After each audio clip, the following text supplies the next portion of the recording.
Welcome everybody to the 5th event of this year's Stories to Share. And everybody should look down. We are breaking in the new floor.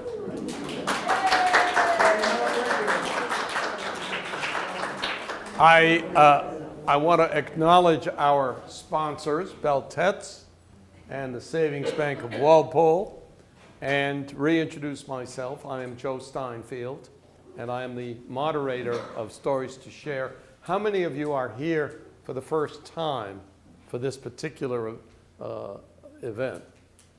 A few. Well, welcome, and thank the rest of you for coming back. As you know, we feature speakers from the Monadnock region exclusively, and today's speaker has been a resident of Dublin for many years, but that's only the beginning. From the age of 2, he spent his summers in New Ipswich sleeping in Army surplus tents. Now, I'm not sure how many years ago that is, but his family traces its roots in this region back to the 1780s. Anybody here beat that? Ah, yes, good. Yes, you have some company, Dick. Dick Ober is the president and CEO of the New Hampshire Charitable Foundation, which is a major grant-giving and scholarship-giving organization, the largest one in northern New England, handling something over $1 billion and giving grants, I believe, in excess of $60 million annually. So it's a big deal. Dick has a lifetime of public service, both in the area of conservation and for the last 15 years, heading up the charitable foundation.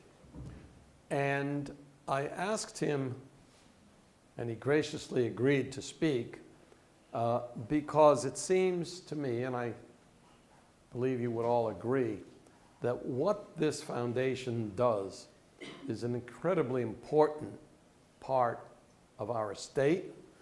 And he, after 15 years in this position, has built what was already a vibrant organization into an even more vibrant one. And the name of Dick's speech is The Power of Place, kind of an interesting title. I'm delighted to introduce today's speaker, Dick Ober.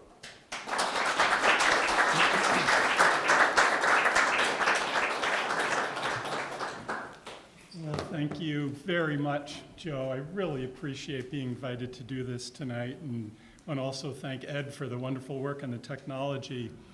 I have to say, to be a part of this lineup of speakers with some people that I have known in many cases for 30 or 40 years, and who in many ways kind of define what it's like to live in our region, it's really an honor to be a part of that. I'm going to mention a few of them in the course of my remarks tonight. So 3 things have shaped my life, probably much like yours. Starts with the people, my family and my friends and the colleagues and the people I've met through my career. This place, and when I think about my place, I think of northern New England, and then I come down to New Hampshire, and then I come down to the Monadnock region as home. And then my career, which, as Joe said in those very gracious remarks, has centered around land conservation and philanthropy, and work with nonprofits, but I've also had a side career in writing. So I'm going to actually tell some stories that weave those 3 things together, but with this common theme about the power of place and how place shapes who we are, how we shape place, for good, for ill sometimes. This is going to be, I'm going to weave in a little bit about my writing. I'm going to read a couple of things near the end, but mostly it's going to be about this profound role that nonprofit organizations play in the lives of the Monadnock region and more broadly in New Hampshire. So I'm going to start with 2 points. So first, why focus on nonprofit organizations? We live in a state that thrives on community-based action and, frankly, kind of decentralized decision-making.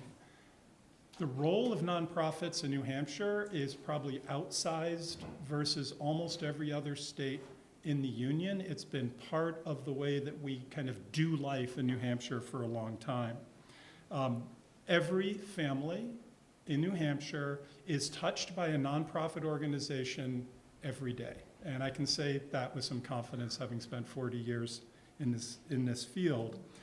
Second, why the title Power of Place? The word power really has multiple meanings. I'm going to play with that a little bit.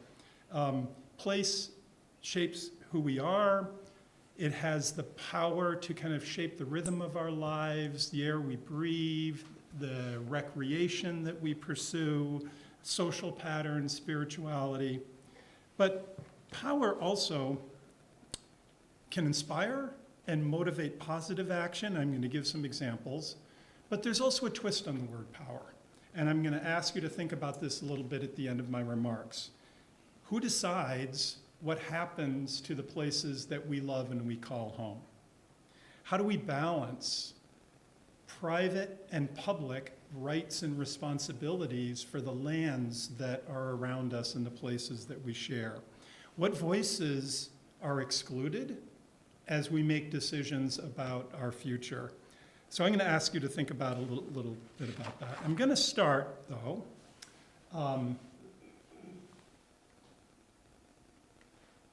with this place. So this is your regular old 100 acres of land in New Ipswich. It's what a mentor of mine used to call kind of the land that holds New Hampshire together. Nothing remarkable about it. It's got some woods and whoa, I just went forward. Sorry about that.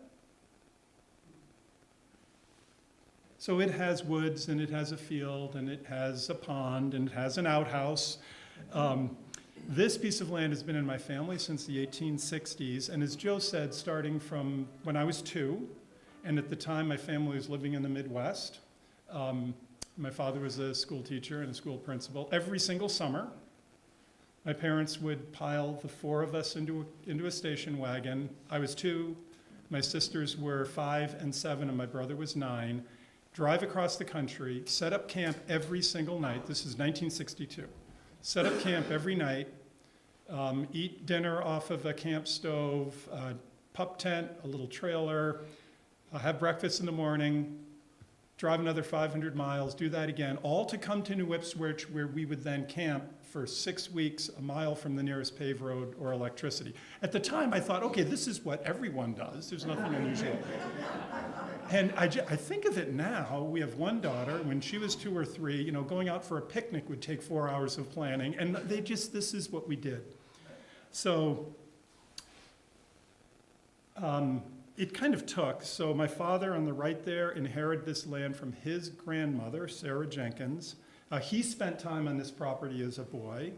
That's my wife Liz and our daughter Daisy when she was an infant.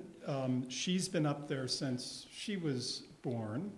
And so there, between my great-grandparents and what you see in this picture are 5 generations. There's been a tradition on this family of, Ed, you might, there we are.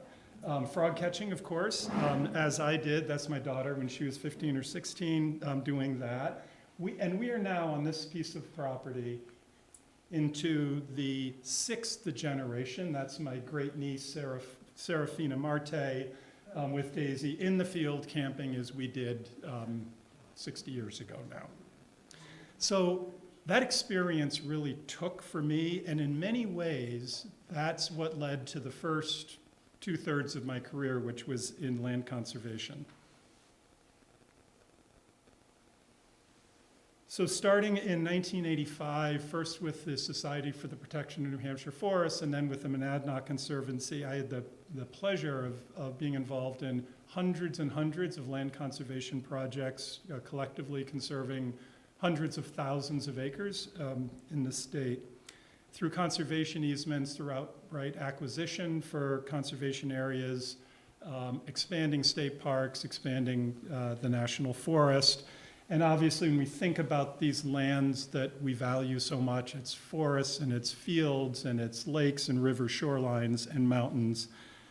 The last 7 years of my career in land conservation until 2001 was as the director of the Monadnock Conservancy.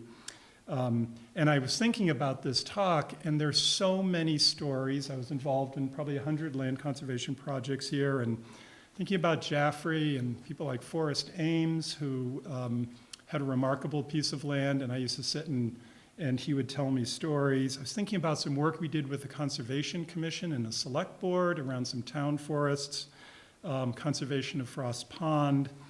And of course, every piece of land here has a story behind it and has people behind it. I have to name a few of those, and you'll recognize some of these. Diane Schott was a dear friend and a mentor for many years. I know some of you knew Diane and John. Betsy Harris from Dublin, the founder of the Monadnock Conservancy. Gina Goff, who's with us tonight on the board of the Conservancy at the time. Tom Hanna, and I'll end with the current director of the Conservancy, Ryan Owens. So I'm using these names because that connection and how we express our love and our commitment to place through land conservation was just a huge part of my life.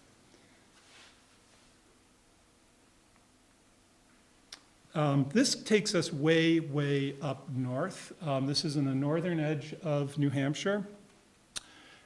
In the mid-1990s, my friend David on the left there and I wrote a book called The Northern Forest, where we're exploring the future, the past, present, and future land use trends of the 26 million acre Great Northern Forest that stretches from Maine across northern New England, northern New Hampshire and Vermont to upstate New York. And the fellow on the right there, we went back to see him a couple of years ago, is one of several people that we featured. And we are trying to explore how changes in land use, in this case, the closing of the paper mills, deep changes in the forest products industry, how are people in those communities responding to these changes? And this fellow was just a wonderful, colorful guy, paper mill worker and logger from Berlin. And I share that because this was part of my writing life. I've had this side career. I actually studied journalism and was a journalist briefly before going into nonprofits, and have written a fair amount and some books and some book chapters and magazines and so forth. And my interest was always this connection between, you won't be surprised, people and place. And the more I wrote and the more I read, as much as I loved being in land conservation, by around 2001, after almost 20 years of working in land conservation, 2007, I realized that there were many other ways that people were connecting with the places they loved, and many other issues facing this place that I love so much, New Hampshire, the Monadnock region, but the broader state of New Hampshire. And so in 2000, there we are. Ed, you might need to press that. There we are. So in 2008, I went to work at the New Hampshire Charitable Foundation. Wonderful summary from Ed, so I'll cover a little bit more of that. Partly because there was such a broader set of issues that I was becoming increasingly passionate about. Health and equal access to health, and climate change and what it was doing with big weather events, and food insecurity. We live in a very prosperous state, and as you know, thousands of our neighbors don't have enough to eat. Education and access, especially to post-secondary education. Was worried about some of the divisions that were happening in our society, and the center picture there of some of the impacts of gun violence. And homelessness and housing, which even when I started at the foundation 15 years ago was a problem and is a bigger problem in the state now. Our foundation touches all of these issues, and the way a community foundation works, which is what we are, and this is why this type of philanthropy appeals to me. One, it's place-based. So the New Hampshire Charitable Foundation was founded in 1962. Hey, the year I started camping on that piece of land, I just realized. 1962, by and for the people of New Hampshire. So it's place-based. Second, our foundation covers all of these issues because they're all woven together. The way our foundation works is we don't have one big fund. We're not the Gates Foundation or the Ford Foundation. We have 2,300 individual funds set up by 2,300 New Hampshire families and individuals, frankly, for 2,300 different reasons. And we grow that every year with lots of new funds. And out of those, as Joe said, we make grants to nonprofit organizations. We fund about 2,000 nonprofit organizations a year and scholarships for about 2,000 students. This work appeals to me because it brings together the extraordinary work of the nonprofit organizations that help hold our communities together and passionate donors who simply want to give back to make their places and their communities better.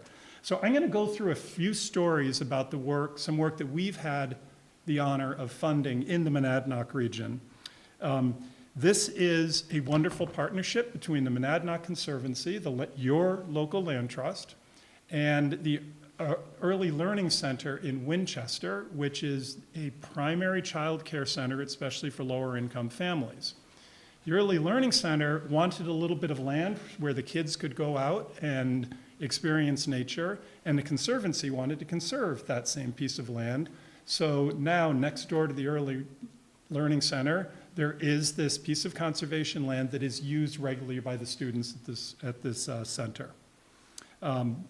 This is a great example of two quite different nonprofit organizations working together to achieve something, both to advance their own missions, but also something to benefit the community of Winchester.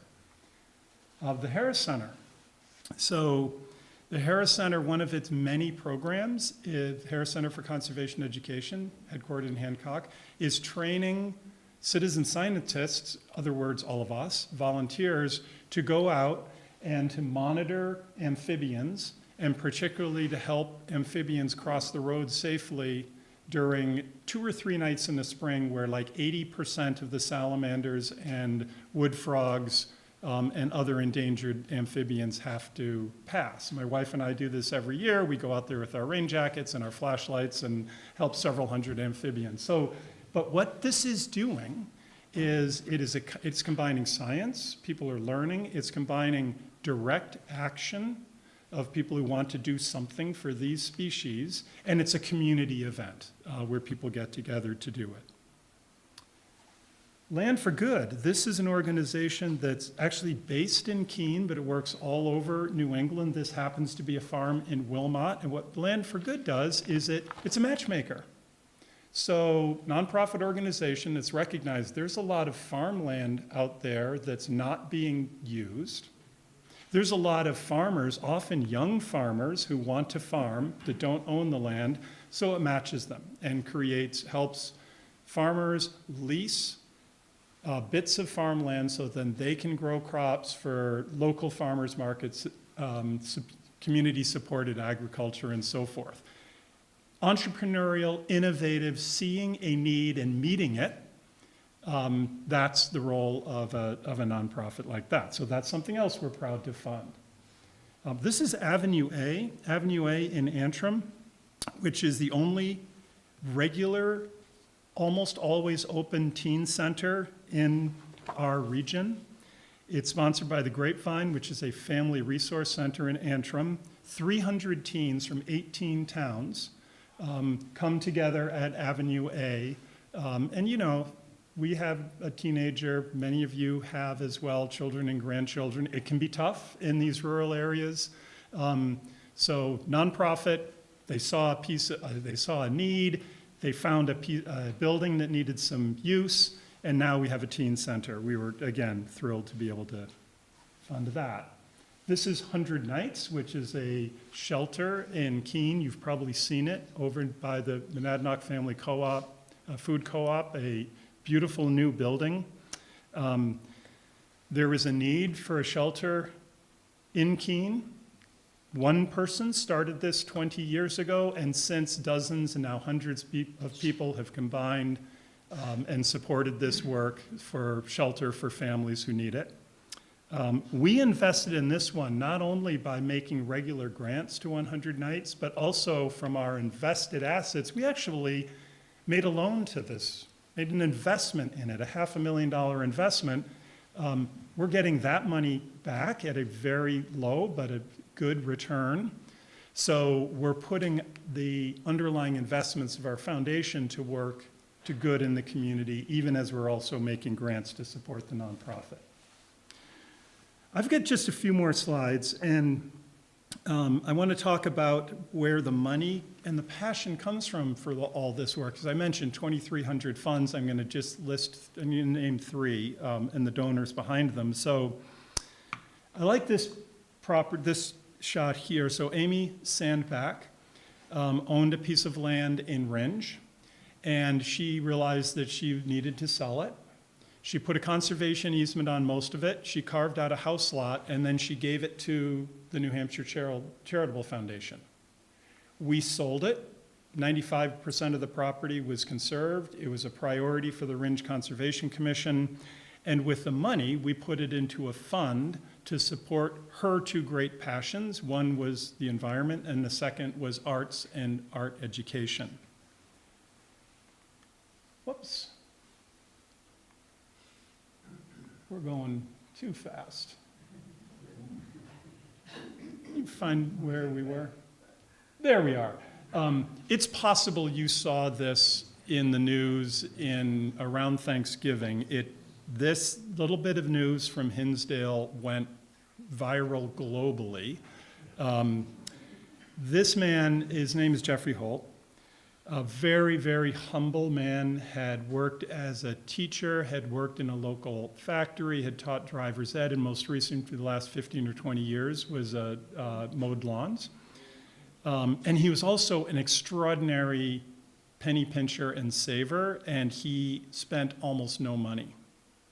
When he died, complete surprise to the people of Hinsdale, he left $3.8 million in a fund at the New Hampshire Charitable Foundation specifically to support nonprofits and the people they serve in his beloved place of Hinsdale.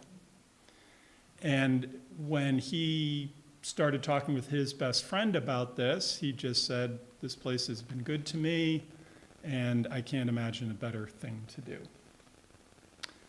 And finally, this is actually a little bit of homage to Cy Montgomery, because these kids are actually in the library reading Cy's book. But this was the two funds we have. One, the Goyette Fund in Peterborough, great Peterborough family. The other, Ewing Fund in Keene, great Keene family. We've used those to fund libraries across the region for decades now to support programming, especially for young people, and especially for kids who might not be having that kind of access in their lives. So once again, the Goyettes and the Ewings left these funds to help strengthen those communities that they loved. And this, whoops. You can go back a couple, Ed?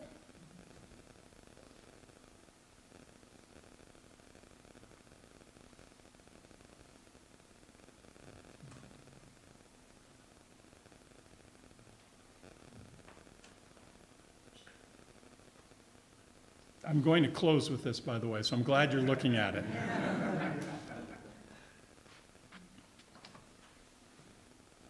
There we are.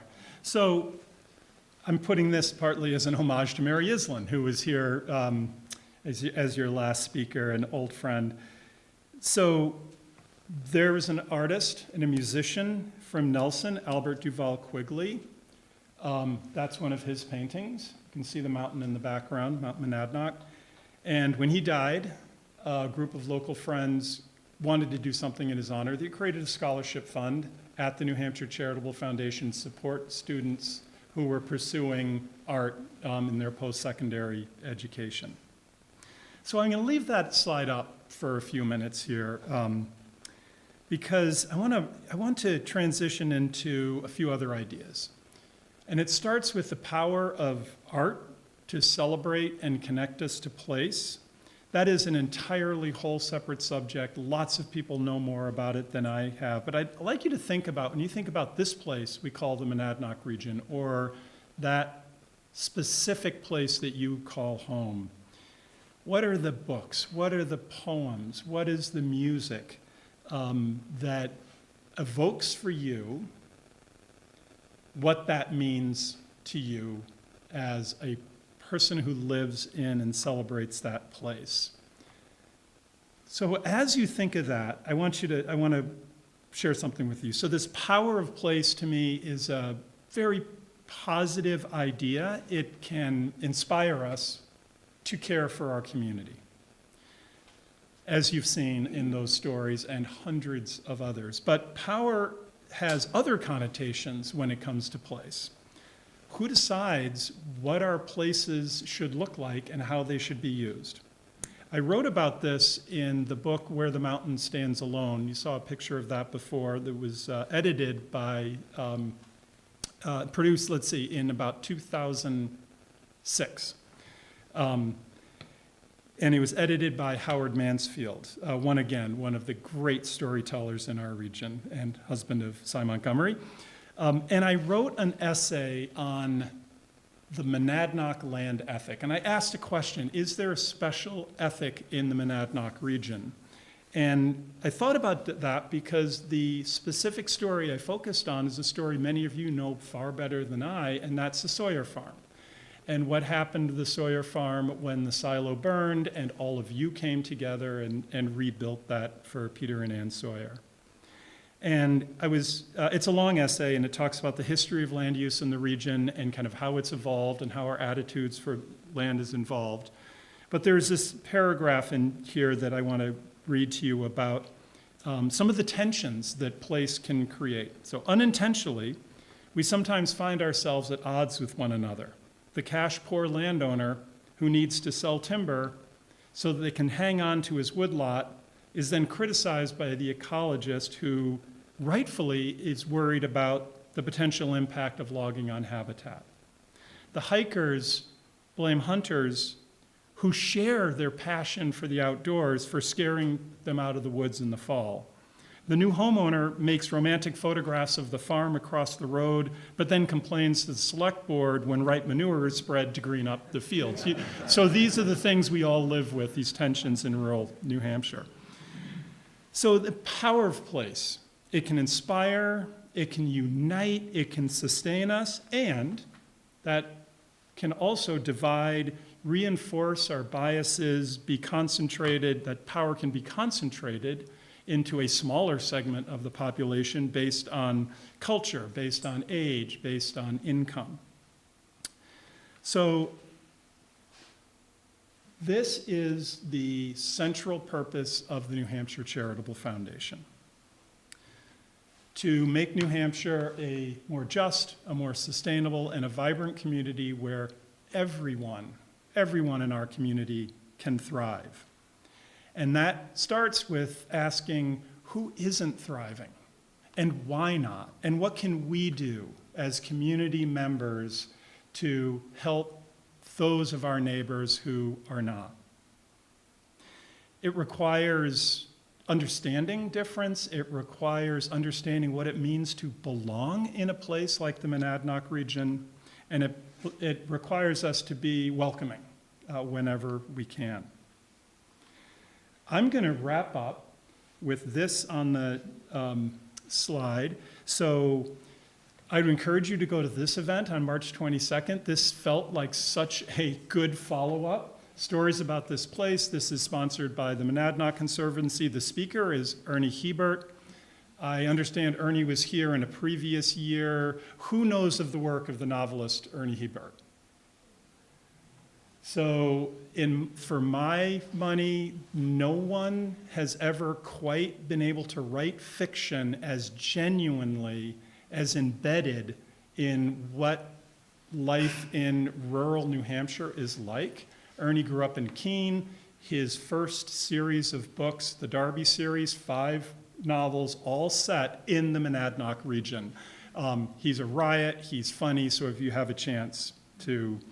And I mention Ernie because there are storytellers who are a whole lot better than I am on this.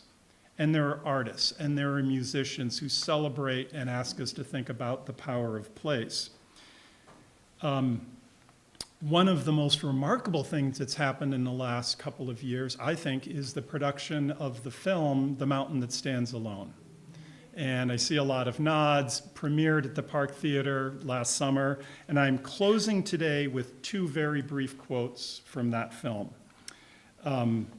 Because the mountain, it stands as the symbol of this place we call our home region, and it's a powerful symbol, it's a physical symbol, but the story of how the mountain was conserved by the people of the Monadnock region, far much greater, is actually a story of understanding difference, trying to work with finding the right balance on behalf of a beloved and sacred icon. So these 2 quotes. The first is from David Anderson, a friend of mine of 40 years who's featured in the film, works at the Forest Society. And Dave just says, I would ask people when they climb the mountain to think about what our generation's time means.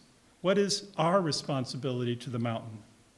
What is our responsibility to a broader place? There's a power there. And then finally in the film, Dr. Robert Goodby says he hopes we take from this film a holistic understanding of the region. Not just one piece of it, the mountain, but how all of these things are tied together and create out of that a common sense of what it means to live in this place. Thank you.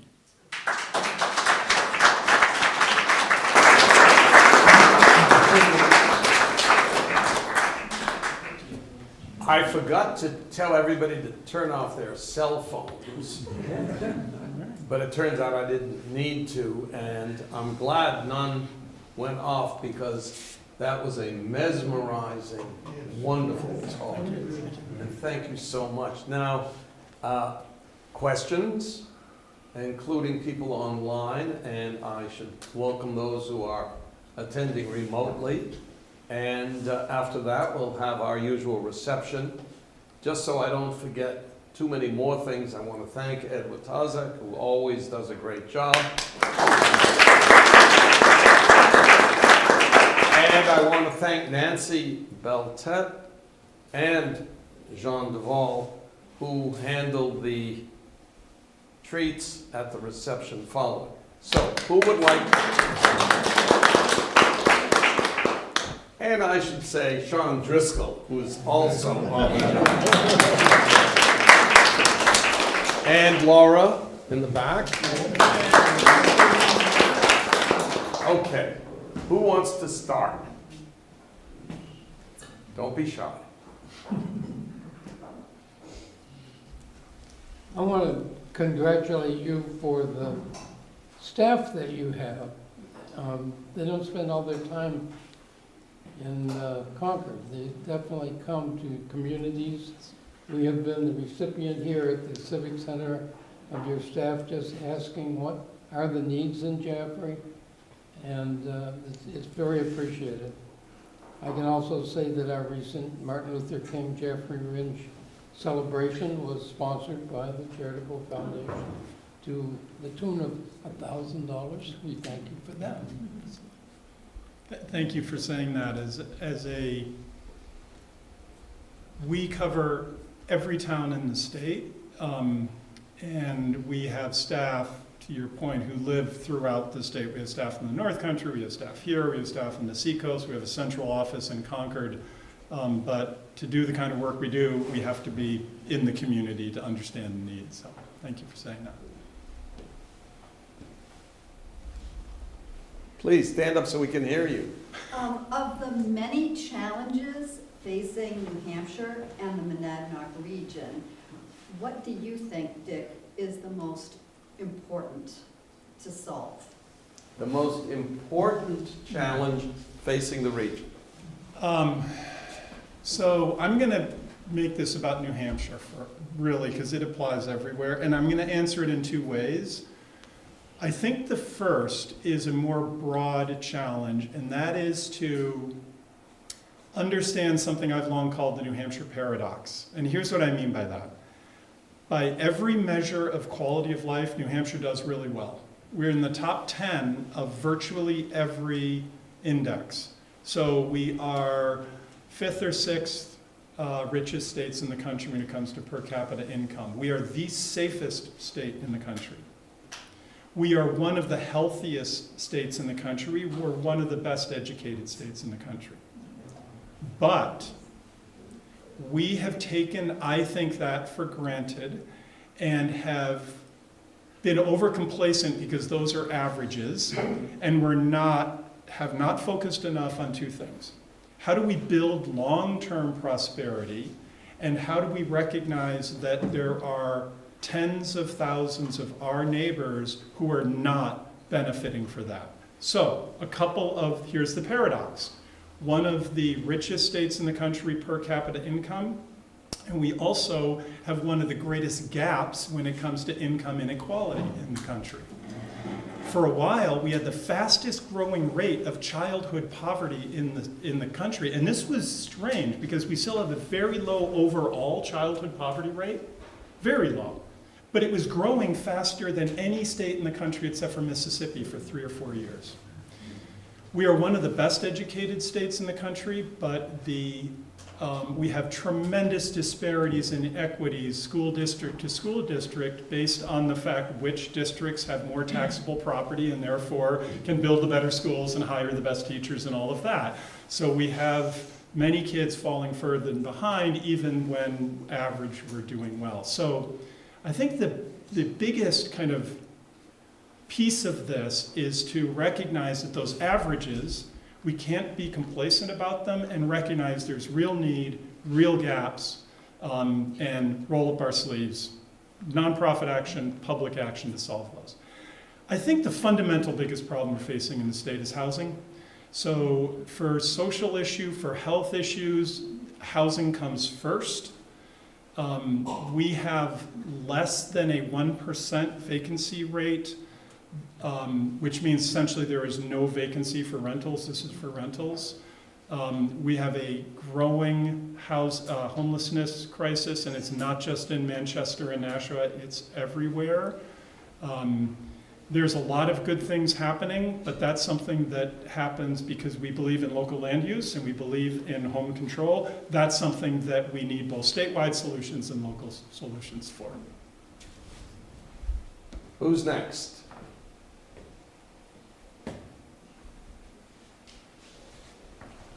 Dick, David Dovey, how does the New Hampshire Charities, do families approach you folks because they have monies that they don't know how to give it out? Yeah. Whatever. I mean, and do you, as an ordinance, somebody comes in and says, these are kind of the parameters we're thinking about, and do you guys take it from there? Is that, or you get involved to Roughly, yes. So the families who come to us, and it's not necessarily super wealthy families, I want to be clear. We have retired school teachers coming to us. We have small business owners, and yes, we have families with significant wealth.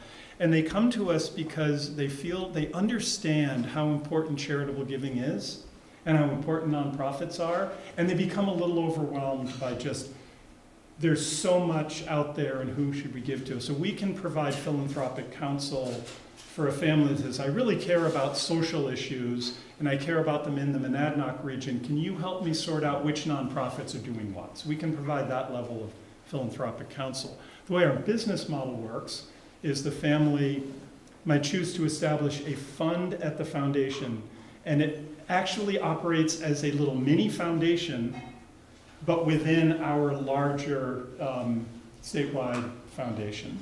The family can say, I really care about the environment. Grants will be made to nonprofits who care about the environment. Or I care about scholarship for kids from the Monadnock region. We can set up a scholarship for that.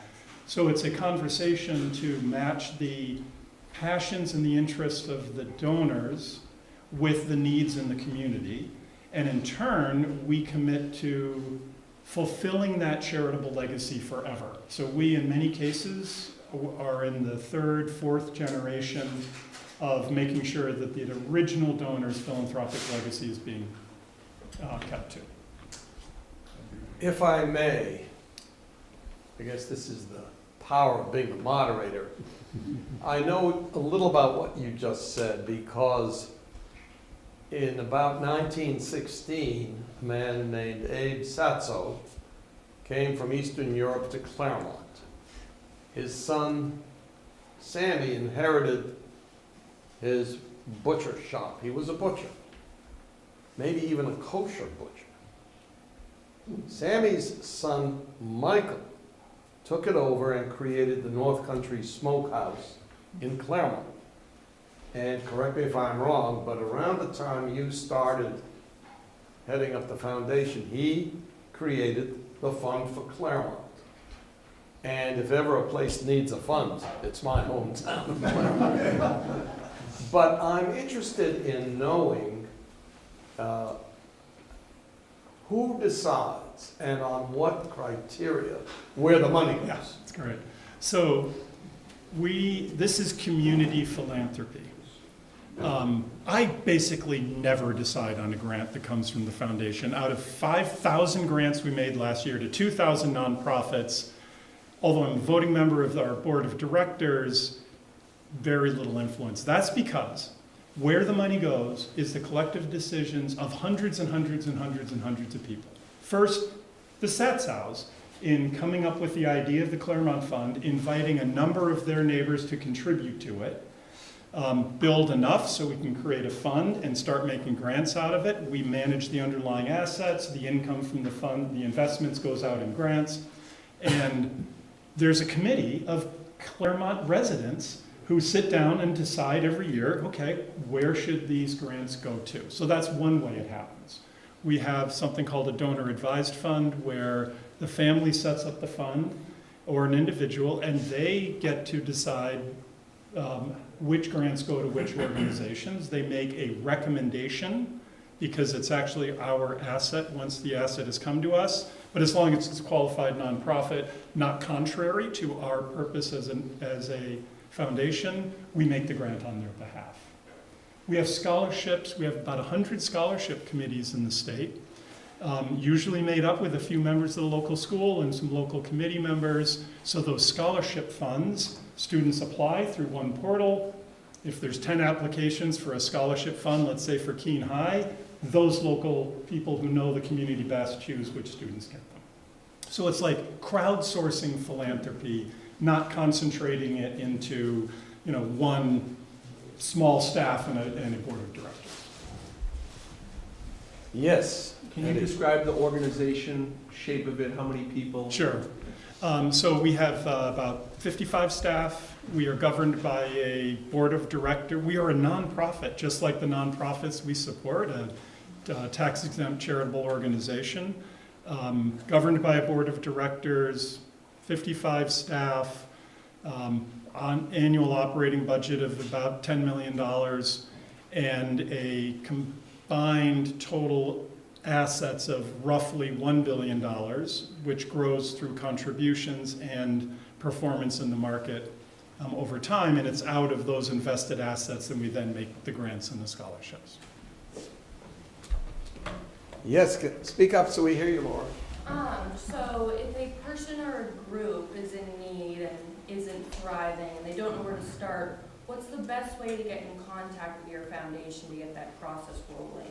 Could you repeat the question? Yeah, so the question was if an organization, we don't fund individuals, that's an important, but we do fund organizations.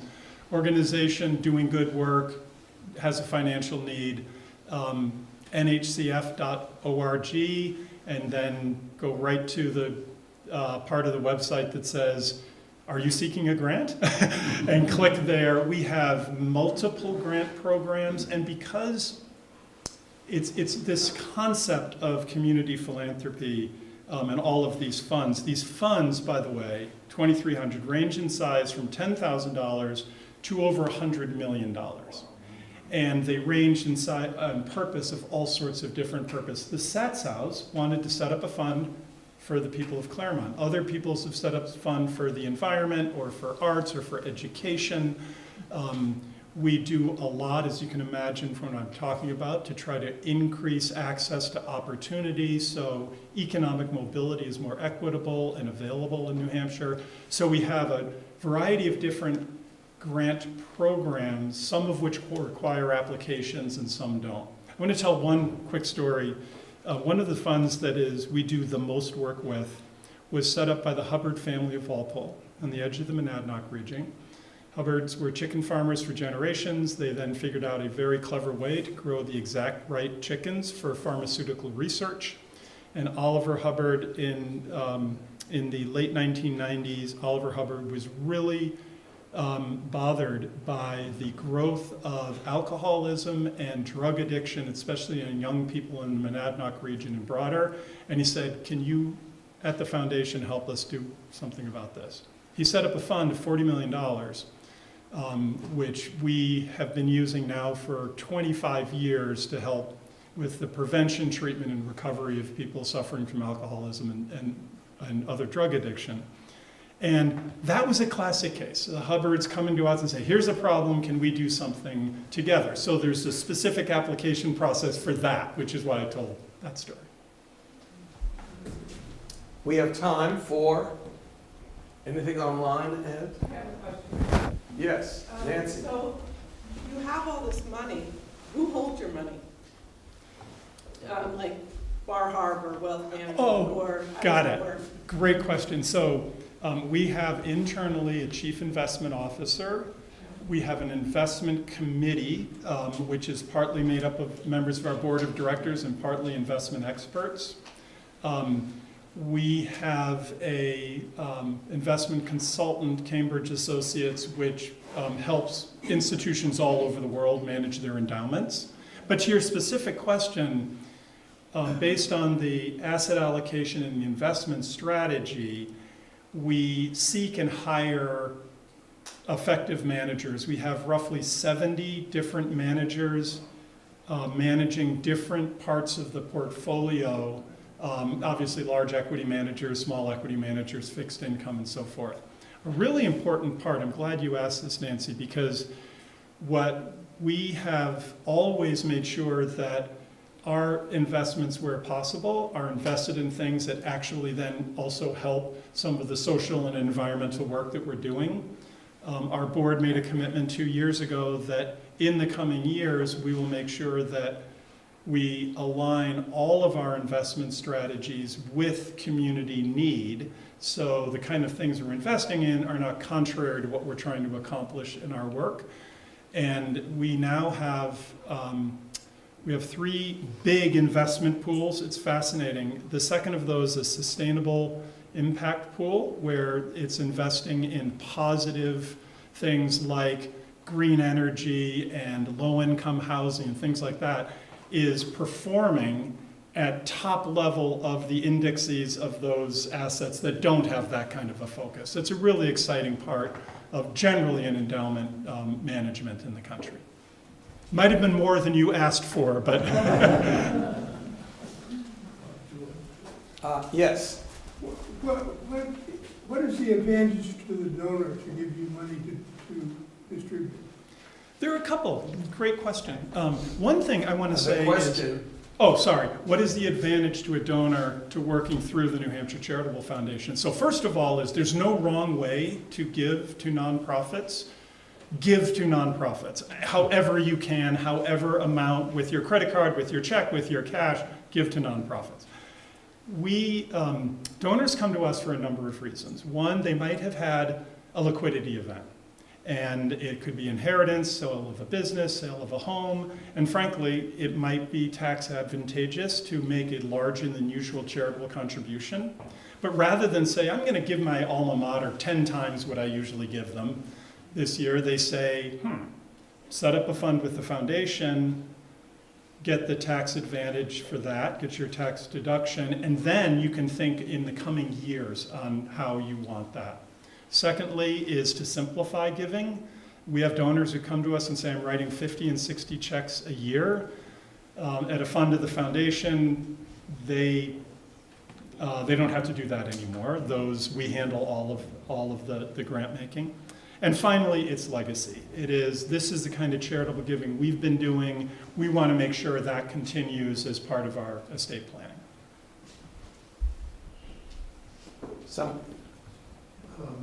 Dan, can you stand up so we can all hear you? It's possible. Sometimes it's possible. I really enjoyed what you're doing, and I, as an architect who's totally focused on building community, I was glad you didn't show any buildings. It shows how broad the efforts are to build community. If you look at this, much of New Hampshire, you can look at, some communities fall into a category of a lot of self-pride, and others don't have a whole lot of self-pride. And I'm curious how you see, I'm going to sit down now, how you see the evolution of self-pride happening from all the efforts and focus on community building. You know, I added up recently. I've lived in 10 towns in New Hampshire over the last, more decades than I care to think. But it changes. I've been in towns where there's I'm not sure there's the lack of pride, but where the community doesn't seem to have a common sense of purpose for 3 or 4 years, and then something happens. There is a common purpose. There's been a fire. The town hall needs to be repaired. There's an effort to save a cherished farm, and the community comes together. I think that in every instance I can think of, it's the old Margaret Mead quote, never doubt that a small committed group of citizens can accomplish marvels. It's the only thing that ever has. It's partly that, and I'm going to go back to my central theme. I can't think of many instances where a town has turned around its fortunes, turned around its self-pride,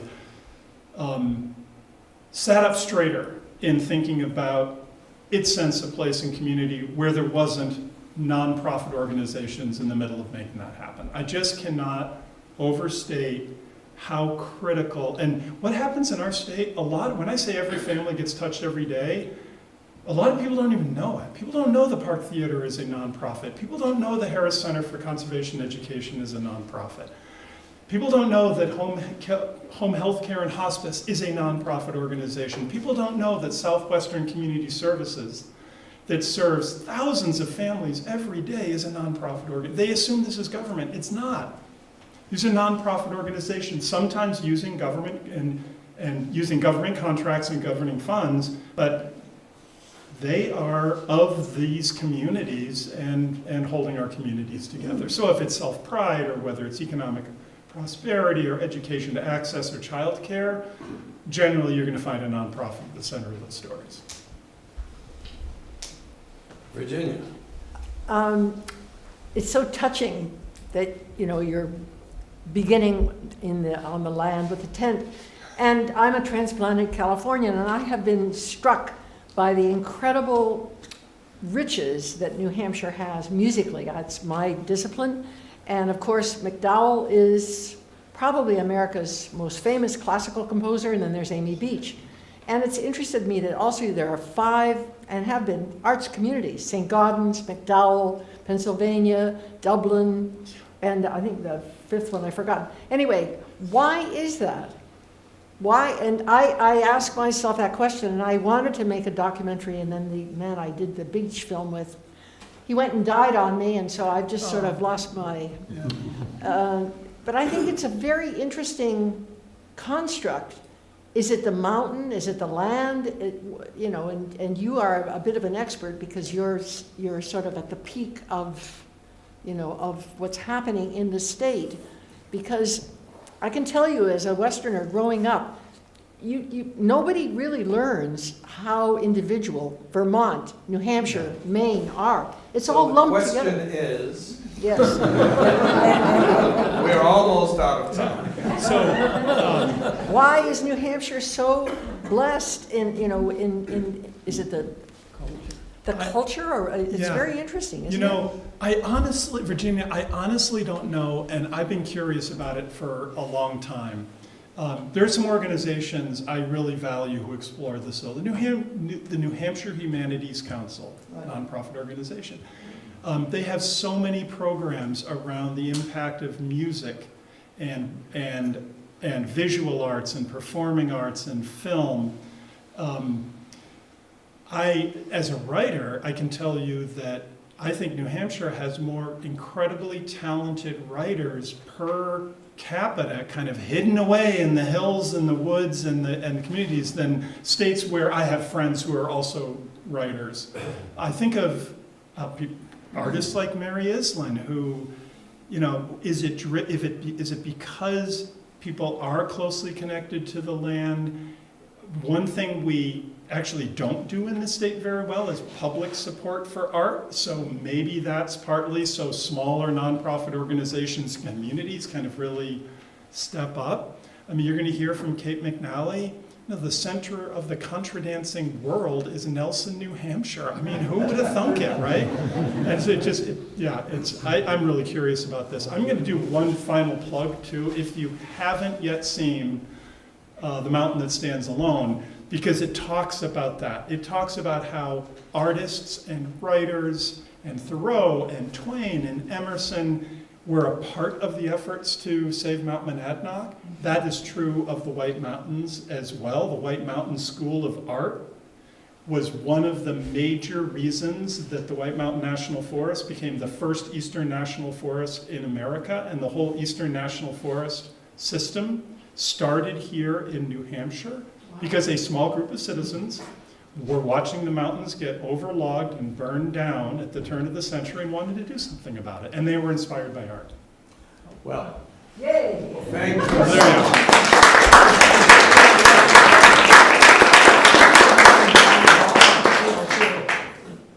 March 1, Kate McNally. Please mark your calendars. Have all your friends mark their calendars. And stay. Join us for the reception. And once again, Dick, thank you very, very much.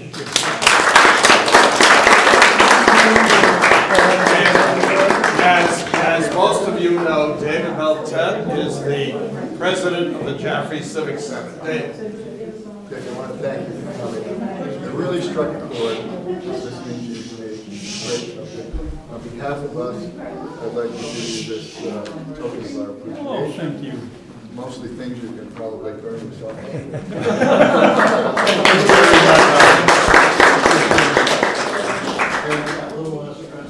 Joe, I'd like to thank you very much, executive producer of this program. I only see it that every month after month, the momentum that we're gaining and the subjects we talk about are very relevant in our communities, and I appreciate your efforts to put this thing together.